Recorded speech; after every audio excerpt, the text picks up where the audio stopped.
Mixed Pandaria Remix hotfixes have been coming in. We know that, hot and fast. And Blizzard's trying to balance them out so they're not hitting too hard. They're trying to play Mr. Nice, Mr. Good Cop, Bad Cop, I guess you could say. So there are now 3 new quests that grant bronze for players upon reaching levels 50, 60, and 70. So if you remember yesterday, I talked about how you get a quest now just for hitting level 70 that'll give you a bunch of bronze. Now these quests are only available if you are not marked as a degenerate frog farmer.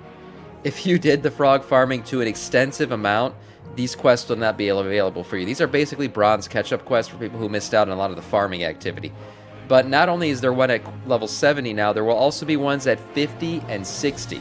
So that's a nice catch-up for people. One thing that people figured out is you actually get these for every character. So some people are making multiple characters, running them all the way to 70, and then starting another one and doing the same thing again to basically buy all the mounts and gear they've ever wanted. The new quests, as I said, are only available to people who did not participate in the frog farming. Now, the capes for the frog farmers were nerfed, and I saw a bunch of comments on my YouTube videos yesterday saying, oh, the capes were not nerfed, this is a bunch of bullshit. I saw a guy running around with a massively cocked cape the other day. And to that I say, massive cocks, that's fine. But player characters who killed gulp frogs did not get their capes nerfed into the ground. What Blizzard did was they kind of tried to do a systematic nerf. Basically, they calculated out what a very engaged player could reasonably achieve. Now, reasonable and engaged players in WoW, they don't really go together. Usually an engaged player in WoW is full-on not touching grass and basically degenerating their life away in this game. But they made that calculation, whatever it is, and they basically nerfed the Cloak of Infinite Potential to what that amount of that very engaged player they think should be. So whatever that is, that's what they nerfed it to. That means they're probably still pretty cocked and running around, doing big numbers and everything like that. But hey, no longer should you be complaining about the bronze, because now you're basically getting plops of bronze along the way as you level up, which should be able to give you, if you were worried about transmog and things like that, really at this point, you should be able to get every mount and transmog that you wanted out of this event, which is what this event's really all about, other than leveling up alts.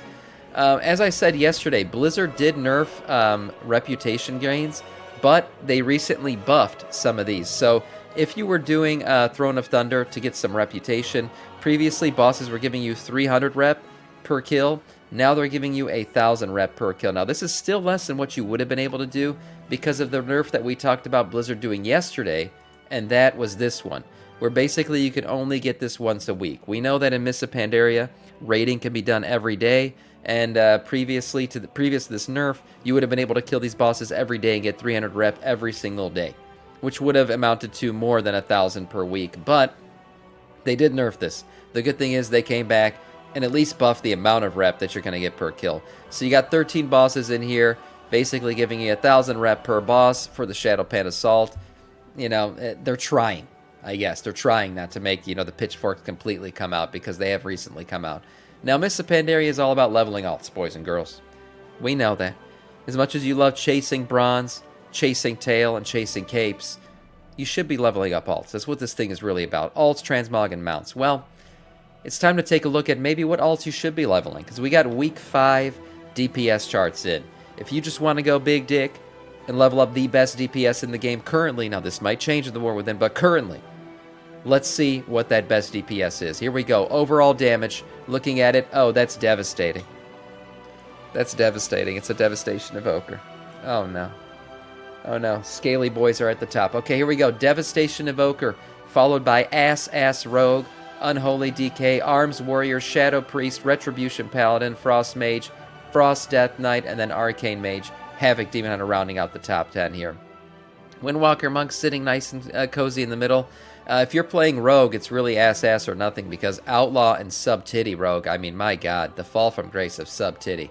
This should be documented. There should be a Netflix series about this, because last season, we all know, Sub-Titty was top-notch the entire season. Big dick all day, every day, and now they are the absolute bottom worst. I've never seen a class from one season go from top to bottom, but now we have. Let's see what regular boss damage looks like. Overall, but this is overall damage. Let's check out boss damage. Ass takes the top here. Unholy DK following. I've seen Unholy pump some crazy numbers, especially if they had the legendary. Devastation Evoker, Arms Warrior, Retribution Paladin, Frost Mage, Shadow Priest, Feral Druid, and then we got some Warlocks coming up in here out of the Affliction and Destruction. As far as things go, really this top was very much melee heavy. It's been melee heavy since the Legendary came out. But now it looks like, since we got Awakened Raids and the kind of rebirth of the Evoker Legendary, that Evokers are also doing pretty well up here as well. We also see Frost Mages making a nice little, push for range people. Frost and a Shadow Priest. In the middle here, we got Havoc Demon. Demon Hunter DPS has been alright, but I don't feel too bad for Demon Hunters because they've been the best tanks in the game. The entire expansion, basically. Shamans, the Shamans had a time in this expansion where they were doing really good. Right now, they're meh. They're okay. And then we see, again, Outlaw and Sub-Titty at the bottom. I mean, I don't know what to say. It's really sad to see, but I don't feel bad for Rogues because they usually have one spec that's doing really well. And right now, Ass is doing just fine. Looking overall at the biggest movers up and down from week to week, as of last week, the biggest mover up would be Affliction Warlock, moving up 8 spots. That's nice for them. Right now, the best Warlock spec is still Destro, moving up 6, but Affliction is sitting here up 8. The biggest mover down, my God, Marksmanship Hunter, down 11 spots. Holy crap. That's a nice fall right there. Down 11 spots. That means Marksmanship went from 2 to 12. Holy crap. Sorry, from 1 to 12. Whoa. That is a big drop. I got to do some math there. That's a huge one. Yeah. So, Marksmanship down big. The second biggest drop-off would be Outlaw Rogue. I don't know what's going on with Rogues lately, but they have certainly been taking some hits besides good old ass spec. So that is it. Again, if you're looking to, see what you want to do in the next expansion, here it is as it currently stands. Hero talents and other things, different balancing changes, of course, are going to happen throughout the rest of this expansion, and really, as the War Within goes live, pre-patch, beta, all that stuff, there's going to be a lot of rebalancing going on. But if you want to see what you want to make right now and mop, one of these might be it.